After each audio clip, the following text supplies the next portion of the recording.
அப்பா ரொம்ப சந்தோஷமா இருக்குப்பா. எங்களோட கனவு வந்துட்டு ரொம்ப நாளா உங்ககிட்ட சொல்லணும்னு நினைச்சிட்டு இருந்தோம். எங்களுக்காகவே உங்கள் கனவை சொல்லுங்கள் அப்படின்ற ஒரு திட்டத்தை நீங்க கொண்டு வந்திருக்கீங்க. ரொம்ப சந்தோஷமா இருக்குப்பா. அதனால வந்துட்டு தமிழ்நாட்டுக்கு இருக்கிற மொத்த மாவட்டங்கள்லயும் அவங்களோட கனவு வந்துட்டு உங்ககிட்ட சொல்லணும்னு நினைக்கிறதெல்லாம் எங்களுக்கு விண்ணப்பம் மூலியமா அமைச்சிருக்காங்க. எல்லாத்தையுமே படிச்சு பார்த்தோம். எல்லாமே நல்லா இருந்தது. இருந்தாலும் 5 முக்கியமா நியாயமாப்பட்ட கனவுகளை மட்டும் இன்னைக்கு அவங்க மூலியமா உங்ககிட்ட கொண்டு சேர்க்கலாம்னு இருக்கோம்ப்பா. அதை மட்டும் உங்ககிட்ட சொல்லிடுறோம். கொஞ்சம் நிறைவேற்றி வச்சிருங்கப்பா. அதுல முதல் கனவை யார் சொல்லியிருக்காங்க அப்படின்னா, வேலூர் மாவட்டம் சேவூரை சேர்ந்த முருகன், கவிதா, கருத்தம்மா ஆகியவங்க அவங்க கனவை சொல்லியிருக்காங்க. என்னன்னா, திமுக அமைச்சர்கள் எல்லார்கிட்டயும் இருக்கிற கருப்பு பணத்தை எல்லாம் புடுங்கி கையில விலங்க மாட்டி அவங்க எல்லாம் திண்டாடணும். அதை பார்த்து தமிழ்நாடு மக்கள் அனைவரும் கொண்டாடணும்.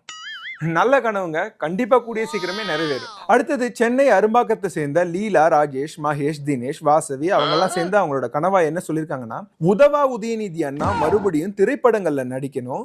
பார்த்துட்டு வர வழியில அவங்களெல்லாம் தெரு நாய் கடிக்கணும்.